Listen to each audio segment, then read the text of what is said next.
The crocodile is not just an animal. It is a survivor from a dead world. Before humans walked upright, before mammals ruled the land, before birds learned to sing, crocodiles were already here. Their ancestors crawled out of the Triassic period over 230 million years ago, sharing the planet with dinosaurs.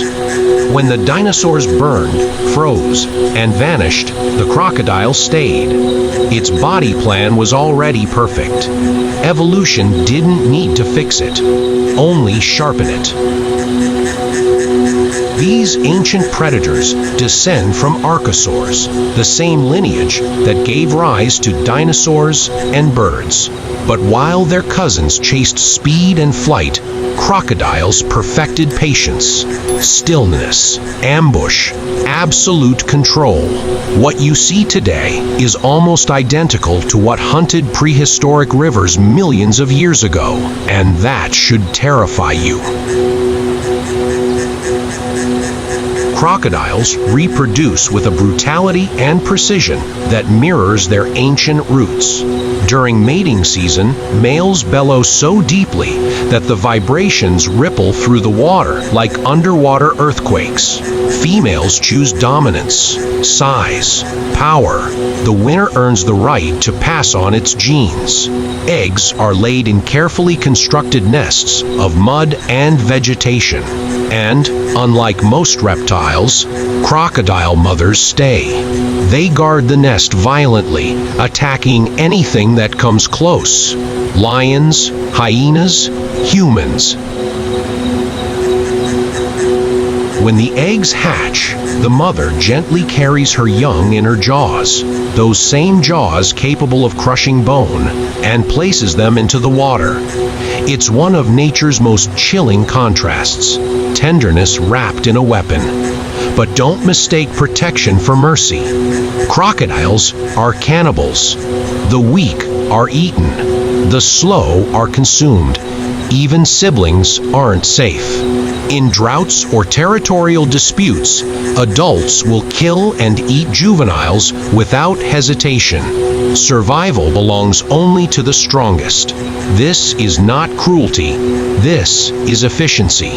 Their day-to-day life is deceptively calm.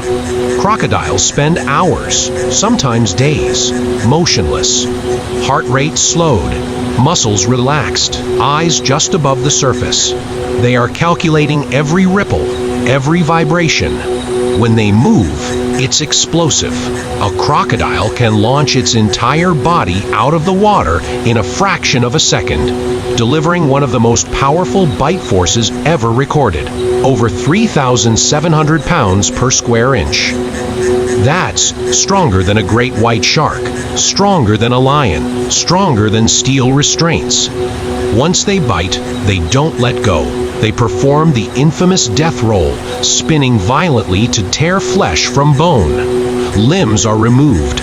Prey drowns first, then is dismembered at leisure. Their diet is anything they can overpower: fish, birds, antelope, zebras, buffalo, other predators, even sharks in saltwater environments. They don't hunt often, but when they do, something dies. Crocodiles are deeply territorial. Males battle for dominance in violent underwater clashes, slamming jaws, ramming bodies, biting tails and limbs. Losers are scarred, driven off, or killed. Territories mean access to mates, basking spots, and prey routes. Control the river, and you control life and death. As parents, crocodiles are paradoxes. Mothers fiercely defend young for months, sometimes years. Fathers patrol territories to keep rival males away. But once protection ends, the young are on their own, and many won't survive their own kind. Their instincts are ancient and ruthless. They do not feel panic. They do not hesitate. They operate on timing, pressure, and opportunity. Crocodiles can hold their breath for over an hour, sense vibrations through specialized receptors in their jaws, and survive months without food. Their immune systems are so powerful they can heal from wounds that would kill most animals outright. And their impact on the environment is immense. Crocodiles are keystone predators. They control prey populations, prevent overgrazing, and even shape river systems by creating pathways and pools used by countless other species. Remove crocodiles, and ecosystems collapse. Throughout history, humans have both feared and worshipped them. Ancient Egyptians revered Sobek, the crocodile god of power and fertility. Nile crocodiles were said to drag warriors from boats during battles. In Australia and Africa, legends speak of river monsters that punish arrogance and reward respect. Even today, crocodiles kill hundreds of people every year, not because they hunt humans, but because they do not recognize us as special. To a crocodile, you are just meat that stepped too close to the water. This animal has outlived mass extinctions, climate shifts, ice ages, and humanity's rise. It doesn't roar for dominance. It doesn't chase glory.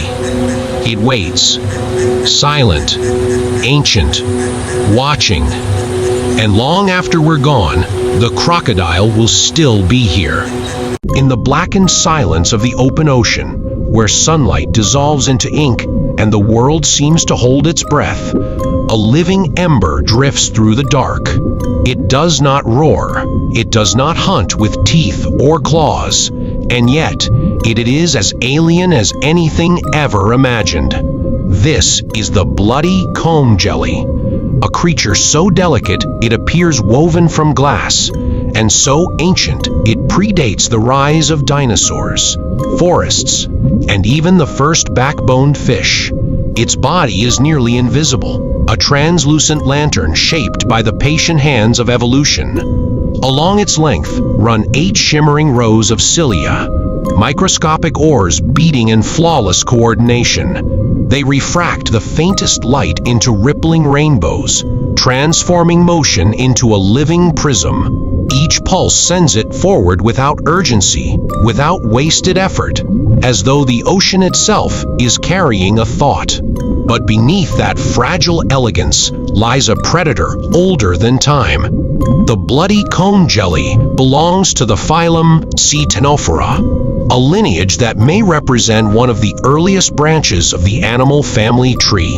Long before complex eyes surveyed the horizon or bones anchored muscle to earth, these gelatinous drifters were already mastering the currents. They hunt not with venomous stings like their distant cousins the jellyfish, but with sticky cells called coloblasts, microscopic lassos that ensnare plankton in an instant. In a realm where survival is measured in milliseconds, that subtle difference is everything. And then there is the red. In certain species, a deep crimson saturates the inner canals, a color that seems almost violent against the surrounding void. Yet in the ocean's depths, red is not a warning. It is camouflage. Red wavelengths vanish first as light descends, rendering the animal nearly invisible to predators below. What appears bold and bloody in our world becomes perfect concealment in theirs. It is a reminder that nature's palette is never arbitrary. It is strategy painted in flesh. To witness a comb jelly in motion is to watch physics and biology in harmony. There is no brain in the way we understand it, no centralized command center issuing orders. Instead, a diffuse nerve net orchestrates movement with quiet precision. The rows of cilia beat in waves, scattering light like shattered glass. And for a fleeting moment, the animal becomes a constellation untethered from the sky. Yet these creatures are not relics trapped in the past. They are architects of modern oceans. In vast blooms, comb jellies can reshape entire ecosystems, consuming zooplankton and altering food webs with silent efficiency. Their impact is a testament to how even the most fragile forms can command enormous power when conditions align. There is something humbling about them. No bones, no armor, no roar, just water held together by intention. They remind us that dominance in nature does not always belong to the loudest or the strongest. Sometimes it belongs to the oldest, the simplest, the most exquisitely adapted. In the end, the bloody comb jelly is more than a drifting curiosity. It is a living window into Earth's earliest experiments with animal life, a survivor of mass extinctions, a master of light in a world without fire. As it vanishes back into the dark, dissolving into the endless blue, it leaves behind a quiet truth. The ocean does not need spectacle to be extraordinary. Sometimes, all it takes is a pulse of light in the abyss to reveal just how strange, how ancient, and how breathtaking life can be. In the emerald cathedrals of South America's rainforests, where light filters down in fractured beams and the air hums with life, a flash of impossible color slips between the trees. A sapphire crown, a body washed in living green, a voice that pierces the canopy. This is the blue-headed parrot. Blue-headed parrot, one of the neotropics' most captivating and underestimated avian minds. From the lowland forests of Costa Rica to the vast Amazon basin of Brazil and stretching into Bolivia and Venezuela, this parrot thrives in a world of abundance and danger. It inhabits humid rainforest, forest edges, savannas, and even semi-open woodlands. A master of adaptation in landscapes constantly reshaped by climate and humanity. At first glance, its beauty is undeniable. A deep cobalt blue head contrasts with a bright emerald body. Subtle bronze and purple hues shimmer across its upper breast. But hidden beneath those feathers lies one of evolution's most refined tools, a beak capable of exerting tremendous pressure, designed to crack open some of the rainforest's toughest seeds and fruits. And it must, because survival here demands versatility. Blue-headed parrots are dietary opportunists. They feed on fruits, berries, blossoms, nectar, seeds, and occasionally crops. In doing so, they become architects of the forest itself. Seeds swallowed whole may travel miles before being dispersed, giving rise to the next generation of canopy giants. Each meal is an act of regeneration, but feeding is rarely a solitary affair. At dawn, their calls echo across the treetops, sharp, ringing whistles that maintain contact between mates and flock members. Though often seen in small groups, they may gather in larger flocks where food is plentiful. Social bonds are strong. Mated pairs often remain together for years, reinforcing their partnership through synchronized movements and mutual preening. This intelligence runs deep.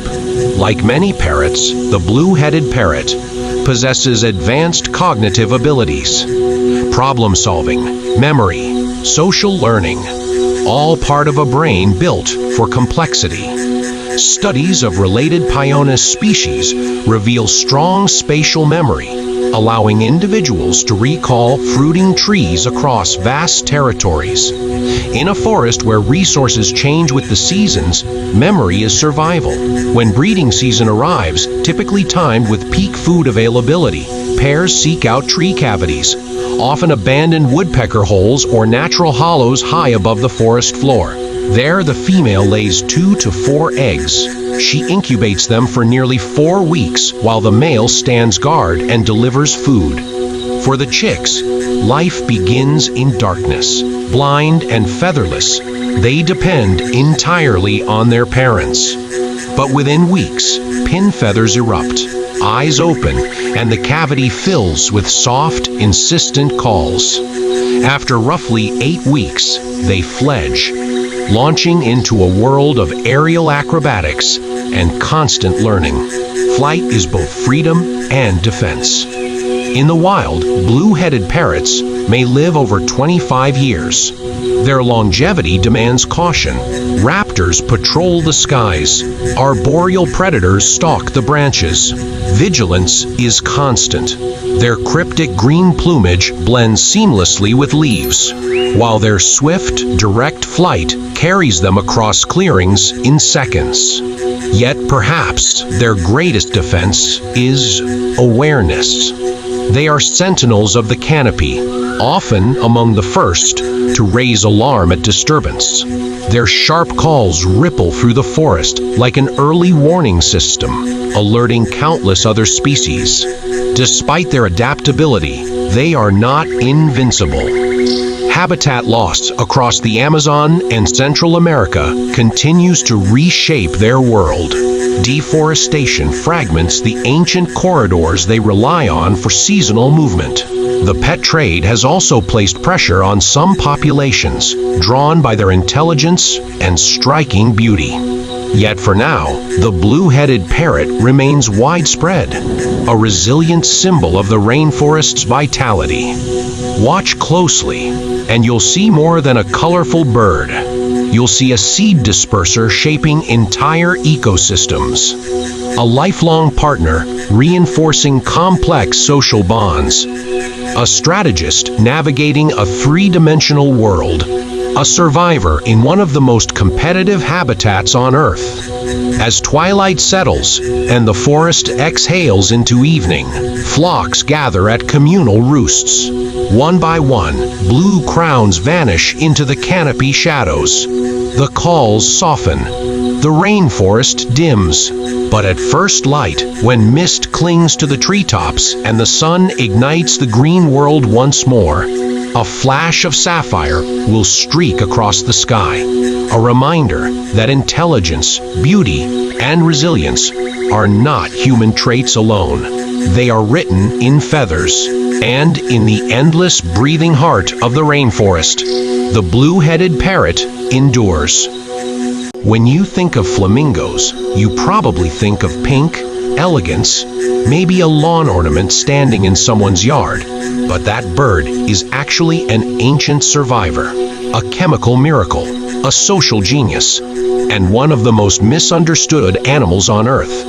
Because flamingos have existed for over 30 million years, evolving alongside early mammals long before humans ever appeared. And their closest living relatives are grebes, diving birds that live in completely different environments, which means flamingos took a wildly different evolutionary path and became specialists for some of the harshest, most toxic waters on the planet, places so extreme that most animals physically cannot survive there. Yet flamingos didn't just adapt to those environments, they claimed them. Flamingos are not born pink at all. They hatch gray or white, and every bit of their color comes from what they eat, specifically algae, brine shrimp, and microscopic organisms packed with pigments called carotenoids, which their liver breaks down and distributes into their feathers, meaning the brighter the pink, the healthier the flamingo. And in the wild, a fading or pale flamingo is a biological warning sign, because color isn't decoration, it's survival advertising. What makes this even more insane is how they eat, because flamingos feed upside down, using one of the most specialized beaks in the bird world, filtering food from water like a living sieve, while their tongue pumps back and forth up to 20 times per second, separating microscopic food from mud, toxins, and salt, essentially allowing them to live off resources that almost no other animal can use. Flamingos don't live alone either. They form massive colonies that can reach hundreds of thousands or even over 1 million birds. And this isn't just for company, it's protection. Because more eyes mean predators are spotted instantly. And when danger strikes, flamingos take off together in massive waves that confuse predators so no single bird can be targeted. And they synchronize nearly everything they do, from feeding to resting to moving, which turns the colony into something closer to a single organism than a group of individuals.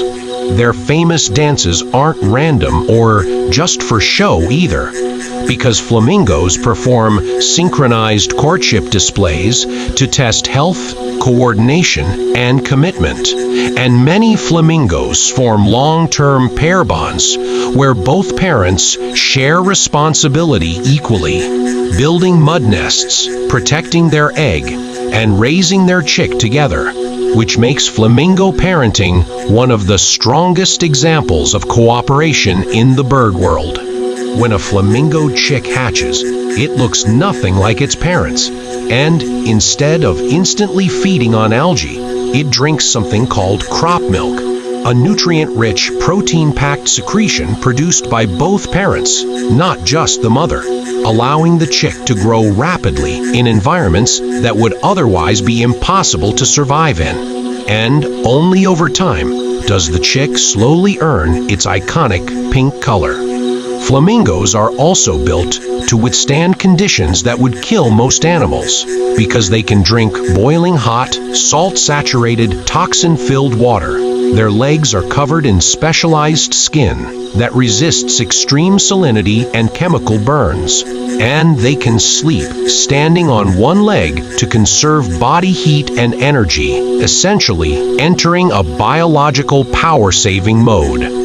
So flamingos are not just pretty birds, they are ancient chemists who turn poison into nourishment, elite survivors who thrive where others die, social masterminds that function as one, and evolutionary rebels that transform hostile environments into their kingdom. And the next time you see a flamingo standing tall and pink against the water, remember that color isn't just beauty, it's power. In the quiet hush of a sun-drenched meadow, life awakens in a delicate dance of color and light. From the tiniest bud, a caterpillar begins its journey, inching forward with purpose, devouring leaves with an insatiable appetite. Each day, it grows, its body stretching and curling in rhythm with the rhythms of the earth. Beneath the sky's vast expanse, predators lurk.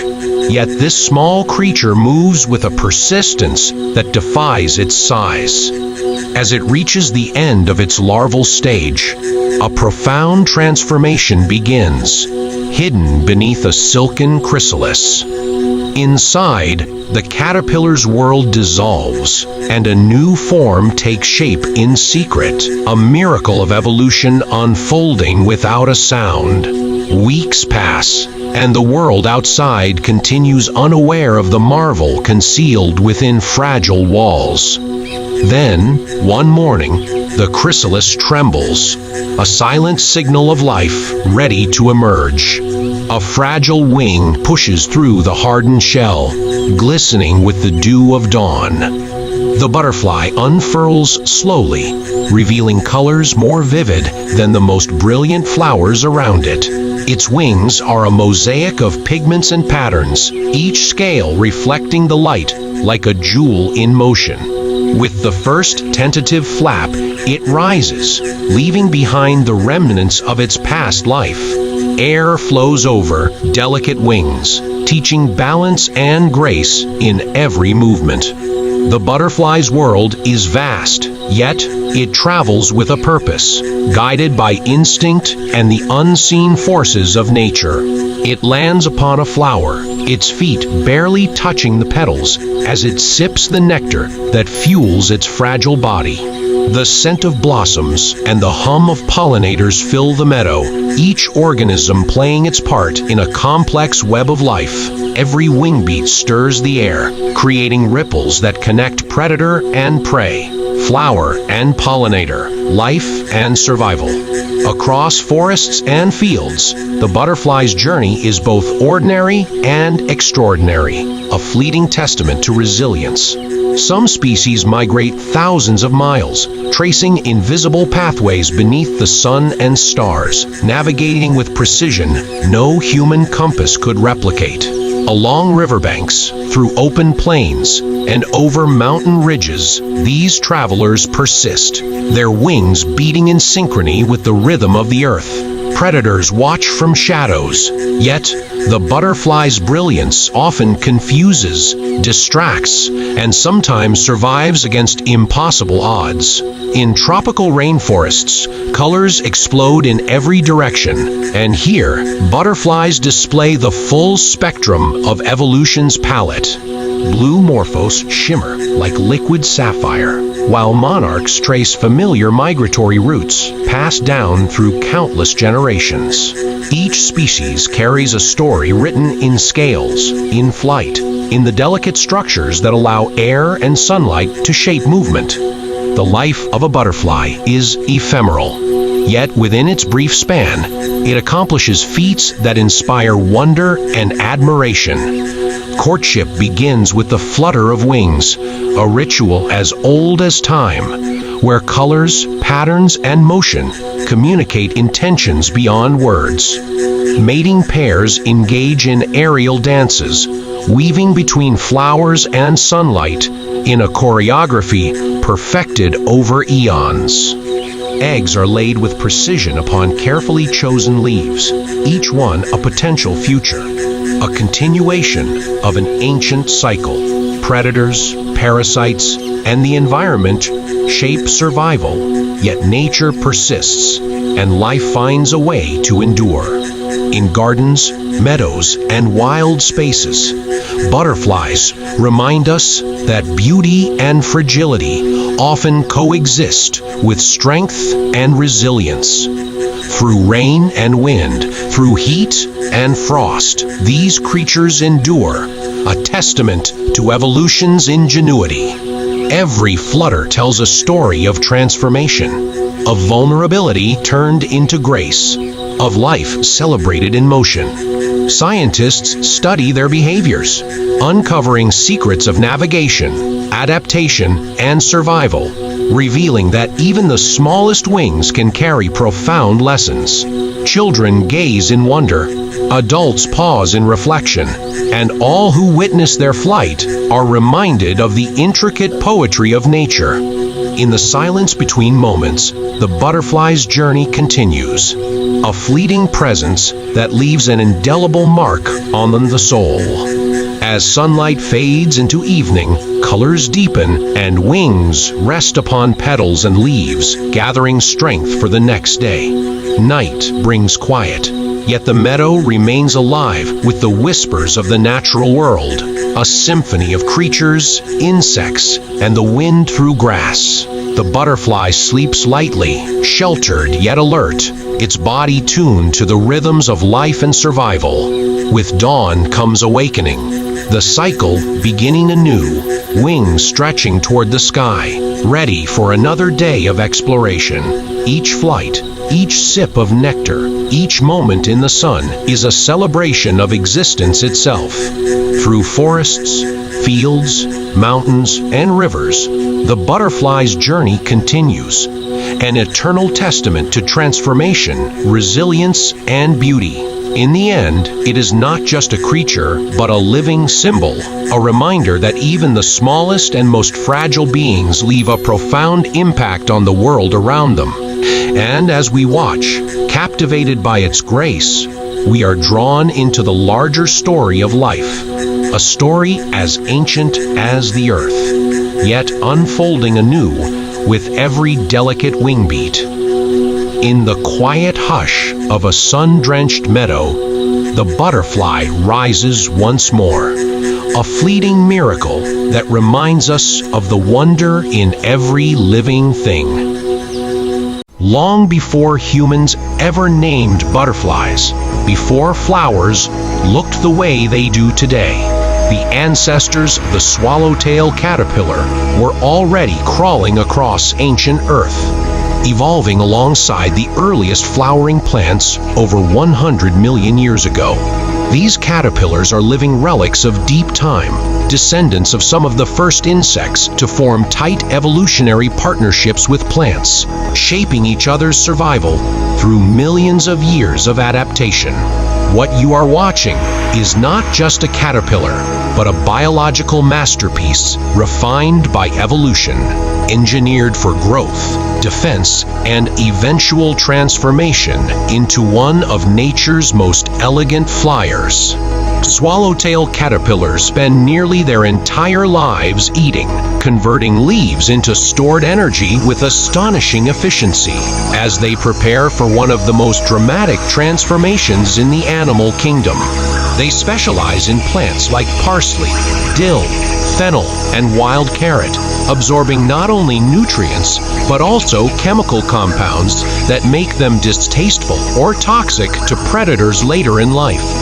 At first glance, they may look soft and vulnerable, but swallowtail caterpillars are anything but defenseless. When threatened, they deploy a hidden organ called an osmeterium, which erupts from behind the head like twin orange horns and releases a foul-smelling chemical that mimics predator pheromones and rotten citrus at the same time.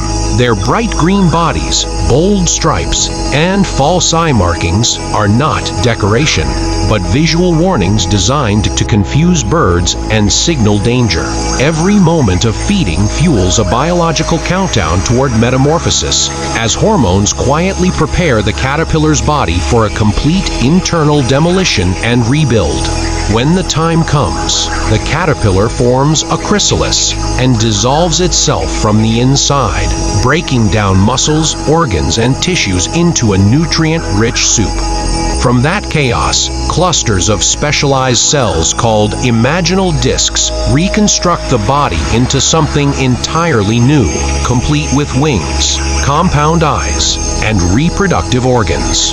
The butterfly that emerges carries memories encoded not in the brain, but in neural structures preserved through transformation, proving this is not death, but rebirth. Swallowtail butterflies then take on a new role in the ecosystem as powerful pollinators, transferring genetic material between plants and sustaining entire food webs.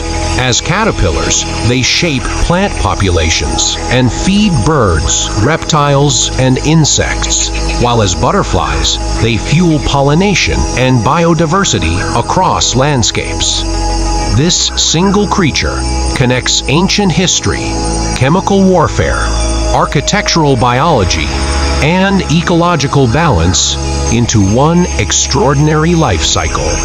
What you are witnessing is not just a caterpillar growing, but evolution in motion, survival perfected, and one of nature's most beautiful transformations quietly unfolding before your eyes. Beneath the rainforest canopy, hidden from human eyes and sealed away under layers of soil and roots, exists a civilization older than human agriculture, older than cities, older than memory itself. A civilization built not of stone or steel, but of instinct, cooperation, and absolute biological precision.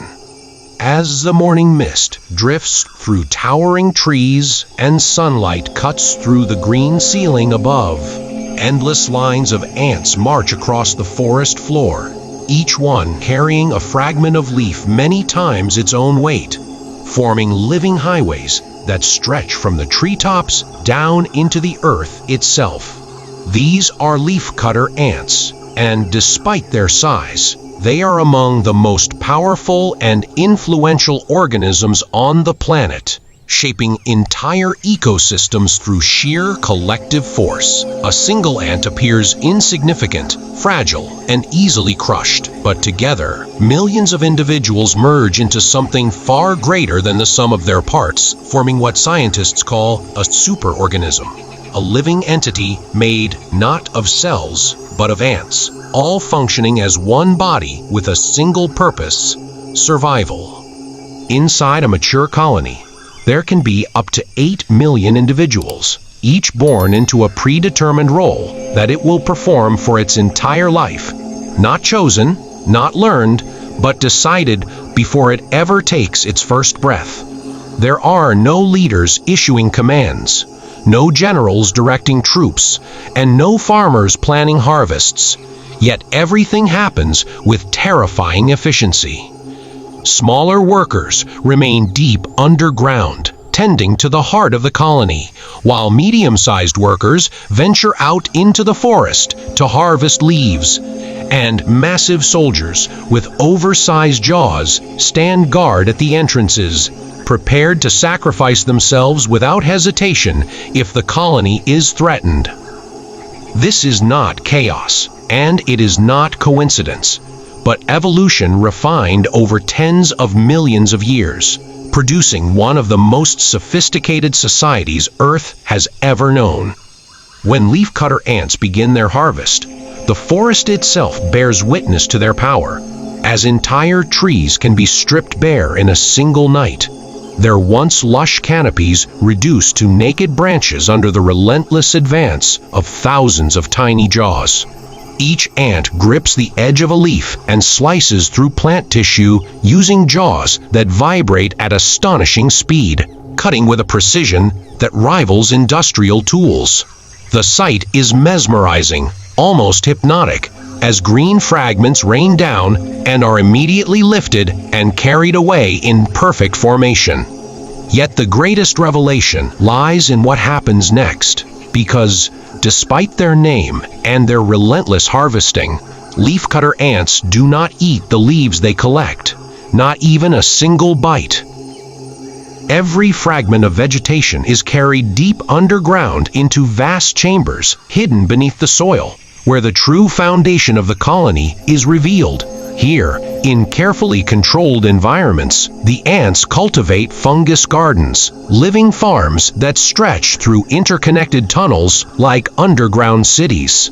For more than 50 million years, leafcutter ants have practiced agriculture, cultivating a specific species of fungus that cannot survive anywhere else on Earth without their care. The ants chew the leaves into a soft pulp, fertilize it with enzymes, remove any contaminants, and carefully plant it within their gardens, constantly pruning and maintaining it to ensure perfect growth. In return, the fungus produces specialized, nutrient-rich structures that feed the entire colony. This relationship is so tightly intertwined that neither the ants nor the fungus could exist without the other.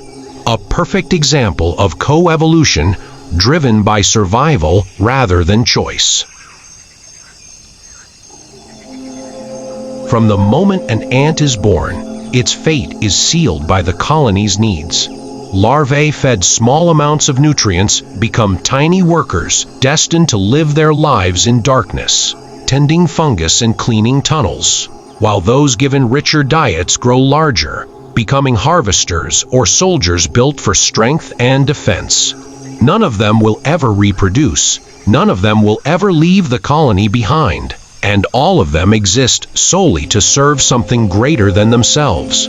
At the center of it all lies the queen, enormous compared to her daughters, her body swollen with the sole responsibility of reproduction. She does not rule through command or authority, but through biology, as the single reproductive engine that sustains the entire empire. At peak productivity, she can lay tens of thousands of eggs every single day, and she can live for up to 20 years, far longer than any worker ant, and longer than many mammals. When she eventually dies, the colony does not adapt or recover, but slowly collapses, as the heart of the superorganism ceases to beat. Life within a leafcutter ant colony is not peaceful, because danger is constant and unforgiving. Along their foraging trails, parasitic phorid flies hover silently above, waiting for the perfect moment to strike, injecting their eggs into the bodies of unsuspecting ants. Once inside, the larvae consume the ant from within, killing it slowly and violently before emerging to repeat the cycle. To counter this threat, leafcutter ants evolved an extraordinary defense, deploying tiny workers that ride atop leaf fragments like living shields, leaping into action to fend off attacking flies mid-air. It is warfare on a scale almost too small to see, yet every battle carries life or death consequences. Even more dangerous than predators, however, are enemies that cannot be seen at all. A parasitic fungus threatens to invade and destroy the carefully cultivated gardens that sustain the colony, capable of wiping out millions of ants if left unchecked. To survive, leafcutter ants became chemists long before humans ever discovered medicine. Their bodies host specialized bacteria that produce powerful natural antibiotics, which the ants carefully apply to their fungus crops, controlling infection and maintaining balance within their farms. This form of microbial warfare predates human antibiotic use by millions of years, representing one of the earliest known examples of disease management in nature. Through their endless labor, leafcutter ants move more soil than earthworms, reshape landscapes, and control plant growth across entire regions of rainforest. Their underground networks aerate the soil, redistribute nutrients, and influence which plants thrive and which fail, making them one of the most important ecological forces in the tropics. Without them, forests would change dramatically, and entire ecosystems could collapse under the weight of imbalance. They are farmers, soldiers, engineers, chemists, and builders, all operating without language, without consciousness, and without mercy, driven purely by instinct honed through deep time. Over tens of millions of years, leafcutter ants have refined their system with a level of efficiency that rivals human industry, optimizing traffic flow along their foraging trails, preventing congestion, and dynamically rerouting workers when obstacles appear, all without maps, signals, or centralized control. Chemical pheromones act as both memory and communication, encoding information about distance, danger, and resource quality directly into the ground itself, allowing thousands of ants to make complex decisions collectively in real time. When a food source begins to fail or a plant proves toxic, the colony rapidly adapts, abandoning old routes and establishing new supply lines with breathtaking speed, demonstrating a form of intelligence that does not exist in any single individual, but emerges only when millions act together. As seasons change and the rainforest shifts, leafcutter ants respond with precision, adjusting their harvest patterns to maintain the delicate balance of their fungus farms, avoiding leaves that carry harmful chemicals, and selectively cutting plants that promote healthy fungal growth. Some colonies even rotate food sources, preventing overharvesting and allowing vegetation time to recover, an agricultural strategy that mirrors sustainable farming practices humans only began to understand in recent history. Their decisions ripple outward, influencing which plant species dominate the forest canopy and which fade away, silently shaping the future of the ecosystem one leaf at a time. During floods, droughts, and violent tropical storms, the colony does not panic or scatter, but seals entrances, redistributes workers, and protects the queen and fungus chambers at all costs, sacrificing countless individuals so the superorganism can survive. Entire foraging armies may be lost overnight, yet by morning, new workers take their place without hesitation, driven by a system that values continuity over individual life. This brutal efficiency is not cruelty, but survival distilled to its purest form, where the loss of one means nothing if the whole endures. Even in the face of human expansion, leafcutter ants persist, adapting to plantations, roads, and cities, carving their trails through concrete, farmland, and artificial landscapes as easily as they once did through untouched jungle. To farmers, they are pests capable of devastating crops, yet to scientists, they are living laboratories, offering insights into swarm intelligence, sustainable agriculture, antibiotic resistance, and decentralized problem solving. Engineers study their traffic systems, computer scientists model their decision-making, and medical researchers analyze their bacterial symbiosis, searching for new antibiotics hidden within their ancient biology. In many ways, leafcutter ants represent an alternative path evolution could have taken, a world where cooperation outcompetes individuality, where success is measured not by dominance of the self, but by the endurance of the collective.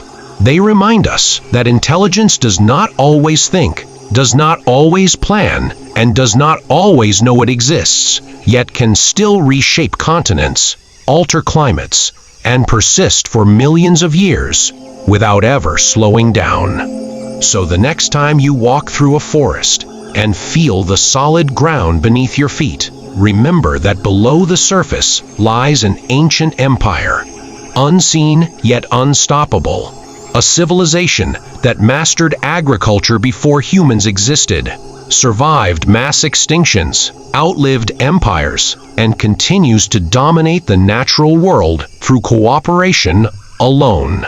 The leafcutter ants were here long before us, and long after we are gone, they will still be marching, farming, and ruling the darkness beneath the earth.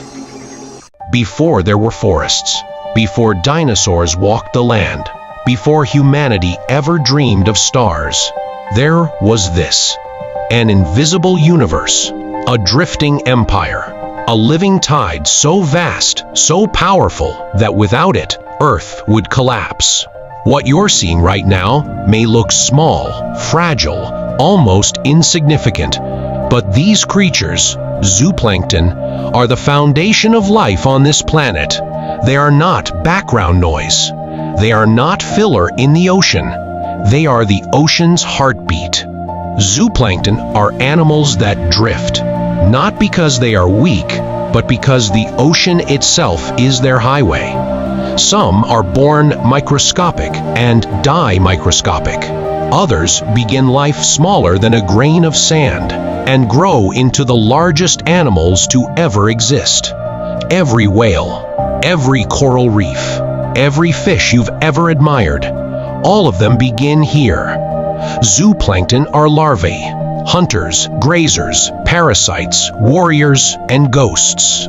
And together, they form the largest migration on Earth. Every single night, as the sun disappears, trillions upon trillions of zooplankton rise from the depths, not meters, not tens of meters, hundreds, sometimes thousands. They ascend like a living storm, feeding near the surface under cover of darkness. Then, before dawn, they vanish again into the black.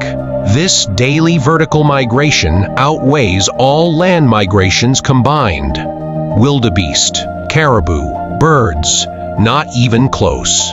This movement reshapes ocean chemistry, redistributes carbon, and helps regulate Earth's climate. Without it, the atmosphere itself would be different. Look closely. Some zooplankton are armored in spikes and blades. Others are transparent, so clear they nearly vanish. This isn't beauty, it's survival. Spines make them harder to swallow. Glass-like bodies make them almost invisible. Some species can sense pressure changes, feeling predators before they arrive.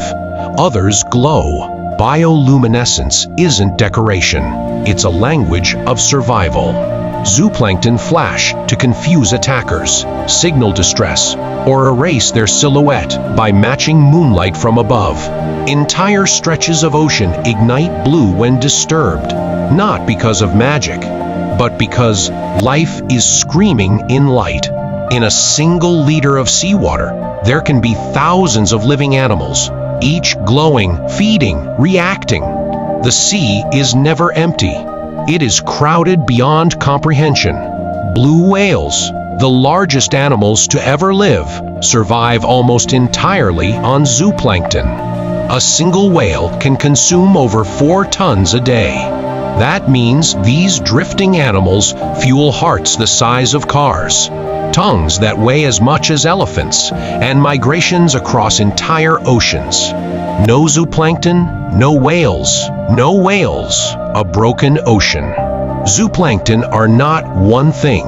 They are thousands. Some are crustaceans. Some are jelly-like predators. Some are larvae of animals you'd never associate with plankton at all. Starfish, crabs, lobsters, fish, even creatures that dominate reefs and coastline spend their earliest days drifting, defenseless, vulnerable, anonymous. Most don't survive. And that's the point. Zooplankton don't rely on strength.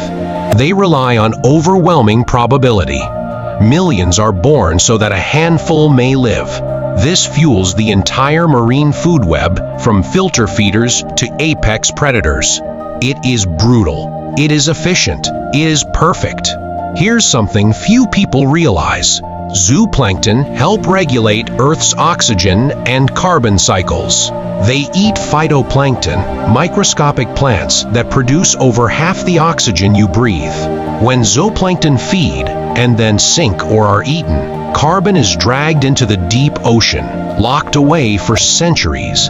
This is called the biological pump. And without it, global temperatures would skyrocket. Zooplankton don't just live in the ocean. They engineer the planet. Some zooplankton are predators, armed with harpoons, venom, and grasping limbs. At their scale, they are monsters. They ambush prey. They paralyze victims. They consume animals nearly their own size. This is a world of constant motion, constant danger, constant hunger, and it never stops. Zooplankton predate dinosaurs. They survived mass extinctions, ice ages, asteroid impacts. They adapted while giants fell. Some of the forms you're watching nowhere nearly unchanged from hundreds of millions of years ago. They are living fossils, still drifting, still feeding, still holding the planet together. And yet, despite their power, zooplankton are vulnerable. Ocean warming disrupts their migrations. Acidification weakens their shells. Pollution and microplastics enter their bodies, and then every body above them. When zooplankton suffer, the entire ocean feels it. This is not an abstract problem. It is immediate. It is global. It is already happening. Zooplankton do not live randomly. They follow internal clocks, time to sunlight, moon cycles, and even seasons. Some species synchronize reproduction with lunar phases, releasing eggs and sperm simultaneously across miles of ocean. For a brief moment, the sea becomes a living constellation of life. This precision ensures survival in a world where timing is everything. Miss the window by minutes, and an entire generation can vanish. Few people realize this, but zooplankton influence cloud formation. When they feed and digest, they release compounds into the atmosphere, tiny chemical signals that help seed clouds. Those clouds affect rainfall. Those rains affect crops. Those crops feed humanity. From microscopic drifting animals to storms forming in the sky, the connection is unbroken. There are no hiding places in open water, no trees, no rocks, no caves. Zooplankton survive in a three-dimensional battlefield where danger comes from above, below, and every direction in between. Some grow spines longer than their bodies. Some flatten themselves to slip through currents. Others develop erratic swimming patterns, moving unpredictably to avoid capture. This is evolution at its most relentless. Even silence isn't silent. As zooplankton move, feed, and collide, they contribute to the ocean's acoustic signature. Whales and fish can detect these subtle sounds, using them to locate feeding grounds. In a way, zooplankton are whispering direction stow, the largest creatures on Earth. Follow the sound, follow the food, follow life. Many zooplankton begin life near the surface and end it in the abyss. When they die, their bodies fall, a slow, steady snowfall of organic matter. This marine snow feeds creatures that have never seen sunlight. Entire deep-sea ecosystem sexist because of drifting animals that lived and died far above. Even the darkest corners of the ocean are connected to the surface by zooplankton. Zooplankton are nature's quality control. They remove excess algae, recycle nutrients, prevent runaway blooms that could suffocate the seas. When their populations collapse, algae can explode uncontrollably, oxygen levels crash, and dead zones spread. Their absence is catastrophic. Their presence is balance. Life as zooplankton is fast. Some live only days, others weeks. A few survive months. Every moment matters. They hatch, ready to feed. They grow rapidly. They reproduce quickly, because the ocean does not wait. Predators are always near. There is no childhood, no pause, only motion. Scientists study zooplankton to predict what comes next for Earth. They respond quickly to temperature changes. They shift ranges as oceans warm. They vanish from places they once dominated. When zooplankton move, the planet is speaking. They are early warnings written in living code. Ignore them, and we ignore the future. Zooplankton are everywhere, and yet almost nowhere in human thought. We celebrate sharks, we revere whales, we protect coral reefs. But the creatures that make all of it possible remain unnamed, unseen, and largely unprotected. The ocean's greatest power has no face. Without zooplankton, diversity collapses. They don't just feed life, they shape what life is allowed to exist. By controlling which phytoplankton dominate, zooplankton influence water clarity, nutrient flow, and habitat structure. Clear waters favor coral reefs. Murky waters favor different ecosystems. In this way, drifting animals decide which oceans sparkle with color and which fade into monotony. They are not passive passengers. They are architects of possibility. Zooplankton carry the chemical fingerprints of their environment. In their bodies are records of temperature, pollution, and change. Scientists read these signals like pages in a diary, a living archive of ocean history. Where they grow smaller, the waters are warming. Where they vanish, ecosystems are unraveling. They remember what the ocean was. They reveal what it is becoming. Right now, as you watch this, zooplankton are rising through the water column, feeding under starlight, shaping currents, balancing chemistry, fueling giants. They are living proof that size is irrelevant, that dominance is not about strength, and that the smallest lives can carry the greatest weight. They do not conquer, they sustain. And as long as they drift, the ocean lives, the planet breathes, and the story of life continues.